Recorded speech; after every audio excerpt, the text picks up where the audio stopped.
Welcome to Telangana rising news. BRS వాళ్ల కడుపులో మూసిని మించిన విషయం. మురికి కూపంగా మారిన నదిని ప్రక్షాళన చేస్తామంటే అడ్డుకుంటారా? అభివృద్ధిని అడ్డుకుంటే చరిత్ర ఎప్పటికీ మిమ్మల్ని క్షమించదంటూ సీఎం రేవంత్ రెడ్డి గారు వ్యాఖ్యానించారు. కోట్లు ఖర్చు పెట్టి సోషల్ మీడియాలో నాపై తెగ దుష్ప్రచారం చేస్తున్నారు. ఎవరెన్ని చేసినా వెనక్కి తగ్గను, ప్రక్షాళన తప్పకుండా చేసి తీరుతామంటూ వ్యాఖ్యానించారు సీఎం రేవంత్ రెడ్డి గారు. మూసి ప్రక్షాళన అంటే రాబోయే తరాల అభివృద్ధి మనుగడకు సంబంధించిన ఒక బృహత్తర భవిష్యత్ కార్యాచరణ ప్రణాళిక అంటూ స్పష్టం చేశారు. మూసీలో ఏడాదంతా మంచినీళ్లు ప్రవహించేలా ప్రణాళిక తీసుకొస్తాం. 2 ఏళ్లలో గండిపేటకు గోదావరి జలాలంటూ స్పష్టం చేశారు సీఎం రేవంత్ రెడ్డి గారు. ఇక్కడ మరొక ముఖ్యమైన అంశం చూసినాం. ఉపాధి హామీ పథకంలో కేంద్ర ప్రభుత్వం తీసుకొచ్చిన మార్పులతో పేదలకు తీరని అన్యాయం జరుగుతుందని ముఖ్యమంత్రి శ్రీ రేవంత్ రెడ్డి గారు ఆందోళన వ్యక్తం చేశారు.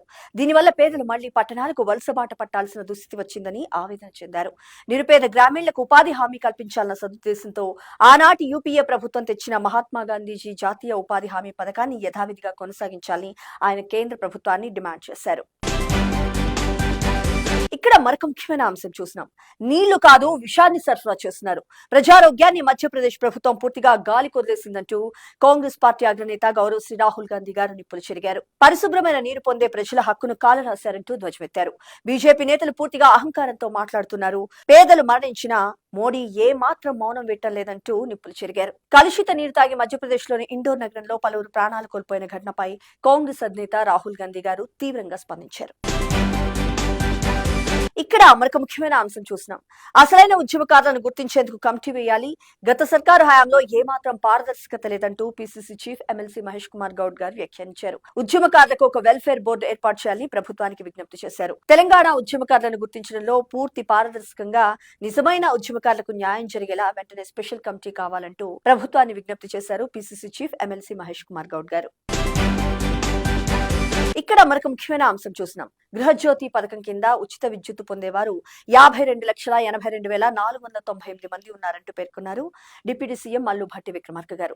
రాష్ట్ర వ్యాప్తంగా మరి 200 యూనిట్ల ఉచిత విద్యుత్ వీరందరికీ అందుతుందంటూ స్పష్టం చేశారు. ఇక్కడ మరొక ముఖ్యమైన అంశం చూసినాం.